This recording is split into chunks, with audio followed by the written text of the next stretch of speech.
arkadaşlar. Yine bir açılım videosu ile sizlerleyim. Bugün bu ponileri açacağım. Söylememe gerek var mı bilmiyorum ama bunları da Amazon'dan aldık. Hemen açmak istiyorum. Hangisini açsam en iyisi tekerleme söyleyeyim.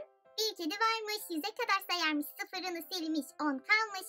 1, 2, 3, 4, 5, 6, 7, 8, 9, 10. Şu ikisini kenara alıyorum.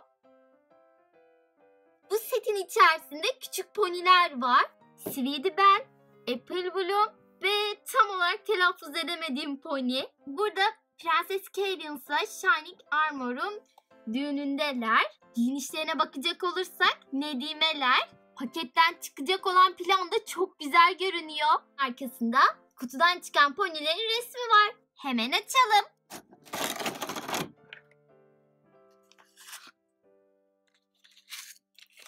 Şunların sevimlerine bakar mısınız? Bunlar benim ilk küçük ponilerim. Her biri bir poninin kardeşi diye biliyorum. Fakat kim kimin kardeşi onu bilmiyorum. Bu yüzden mesela Sweetie Belle'in ablası kim? Onu yorumlara yazarsanız çok sevinirim. Ponilerin her birinden bir çiçek tacı çıkıyor. Farklı farklı renklerde. Büyük poniler olup olmadığını denemek için Applejack'i aldım. İşte oldu. Bir de ellerinde taclarıyla aynı renkte çiçekler var. Ve de etekleri. Gerçekten o kadar tatlılar ki. Hele şunun sevimliliği. Çok sevdim bu ponileri. Şunun kanatlarına bakın. Mini minnacık, çok tatlı. Kaç defa çok tatlı dedim bilmiyorum ama gerçekten çok çok tatlılar. Şimdi sizleri bir kenara alayım. Ve Starlight ile devam edeyim. Bir önceki set bayağı eskiydi ama bu son çıkan ponilerden. Kutunun arkasında yazıların dışında poninin resmi ve şurada başka bir set ile birleştirebildiğini göstermiş. Birkaç kez My Little Pony izlemişliğim var ama bu poniyi görmemiştim. Kötü mü, iyi mi, havalı mı, nasıl birisi olduğunu merak ediyorum. Ve paketi nereden açacağımızı da merak ediyorum. Şuradan açacağız sanırım.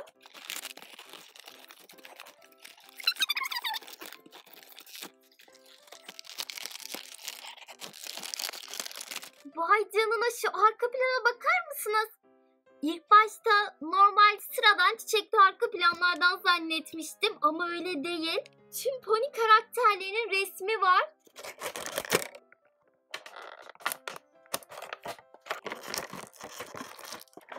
Kıyafeti toka şeklinde yapmışlar. Şu şekilde çıkıp şu şekilde geri takılabiliyor. Gayet mantıklı. Ama ön taraftan biraz kötü görünüyor. Ben de bu kıyafeti taktığım zaman poniyi yan taraftan gösteririm. Üzerinde de yıldızlar var. Aynı gökyüzü gibi. Çok neşeli, eğlenceli bir poniye benziyor. Ayrıca boynuzlu. Saçları ise mükemmel. En beğendiğim kısmı ise sevimli işareti oldu. Yanından çıkan bu sevimli çantayı şu kısmı sayesinde koluna takabiliyoruz. Ayrıca 2 tane de toka var. Bunları da hemen takalım. Seni çok sevdim Starlight. Bundan sonra favori ponim bu. Ve son paketimizi açalım. Yine bu da yeni ponilerden.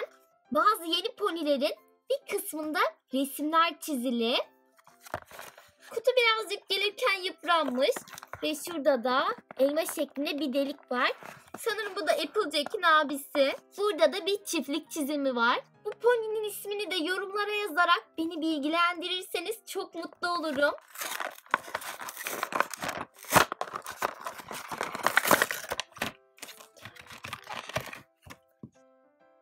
Normal bir pony ile yan yana getirdiğimde epey büyük olduğunu görebilirsiniz. Ayrıca suratı da çok farklı. En iyisi ben bunu da yan profilden kullanayım. Önden biraz uzaylı gibi. Saçlarına bayıldım. Böylelikle bakım derdi olmayacak.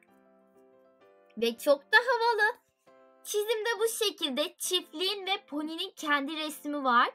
Böylelikle pony koleksiyonumuza yeni poniler katıldı.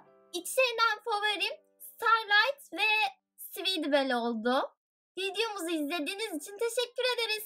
Kanalımıza abone olmayı, videoyu beğenmeyi ve siz de en beğendiğiniz pony'yi yorumlara yazmayı unutmayın. Hoşça kalın.